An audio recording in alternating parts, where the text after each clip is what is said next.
Prevention of money laundering act यानी PMLA पर supreme court ने कोई भी बदलाव करने से साफ इनकार कर दिया है। सुप्रीम कोर्ट ने कानून के हर प्रावधान को सही माना है। अब माना जा रहा है कि सुप्रीम कोर्ट के इस फैसले से ईडी को अपने काम में और बल मिलेगा।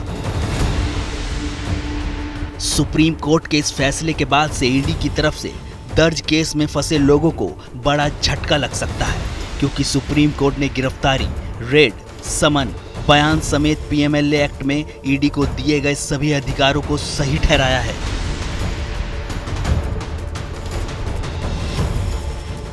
ईसीआईआर यानी ईडी की तरफ से दर्ज केस की कॉपी आरोपियों को देना सही नहीं, और साथ ही सुप्रीम कोर्ट ने अपराधी की आय, तलाशी और जब्ती के साथ साथ गिरफ्तारी की शक्ति, संपत्तियों की कुर्की और जमानत की दोहरी शर्तों समेत पीएमएलए के कड़े प्रावधानों को बरकरार रखा है।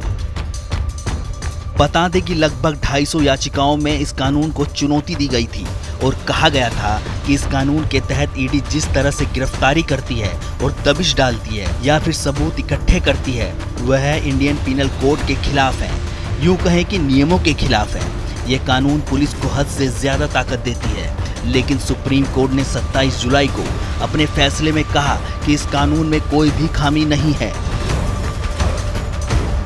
पीएमएलए और उसके अधिकारों के बारे में जानने से पहले जान लेते हैं कि आखिर ईडी क्या है। आपकी जानकारी के लिए बता दें कि प्रवर्तन निदेशालय या इन्फोर्समेंट डायरेक्टरेट यानी ईडी आर्थिक अपराधों और विदेशी मुद्रा कानून के उल्लंघन की जांच के लिए बनाया गया एक संगठन है। इसकी स्थापना 1 मई 1956 को विदेशी मुद्रा से संबंधित उल्लंघन की जांच के लिए की गई थी और 1957 में इसका नाम ईडी किया गया। ईडी फाइनेंस मिनिस्ट्री के रेवेन्यू डिपार्टमेंट के अंडर काम करता है। साल 2002 में prevention of money laundering act यानी पीएमएलए कानून बनने के बाद से ईडी आपराधिक श्रेणी वाले फाइनेंशियल फ्रॉड और मनी लॉन्ड्रिंग से जुड़े मामले भी देखने लगी। तो आइए अब जानते हैं कि आखिर पीएमएलए कानून क्या है जो ईडी को और अधिक ताकतवर बनाता है। क्या है पीएमएलए कानून? Prevention of money laundering act यानी पीएमएलए जो 2002 में एनडीए के शासनकाल में बना था, लेकिन ये कानून 2005 में कांग्रेस के शासनकाल में लागू हुआ, जब पी चिदम्बरम देश के वित्त मंत्री थे।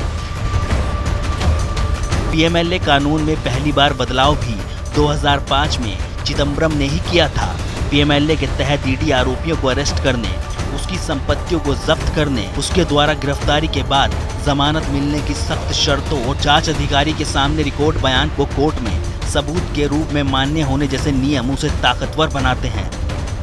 अगर ईडी की बात करें तो जब से ईडी में पीएमएलए एक्ट को शामिल किया गया है, तब से इन 17 सालों में ईडी ने 3000 से ज्यादा छापेमारी की और 23 मामलों में सजा दिलवा चुकी है।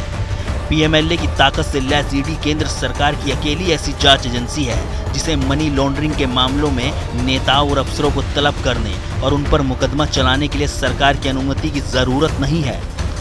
ईडी छापा भी मार सकती है और प्रॉपर्टी भी जब्त कर सकती है। हालांकि अगर प्रॉपर्टी इस्तेमाल में है, जैसे मकान या कोई होटल, तो उसे खाली नहीं कराया जा सकता। और इसकी सबसे खास बात यह है कि इस कानून के तहत जांच करने वाले अफसर के सामने दिए गए बयान को कोर्ट सबूत मानता है, जबकि बाकी कानूनों के तहत ऐसे बयान की अदालत में कोई वैल्यू नहीं मानी जाती। News India digital.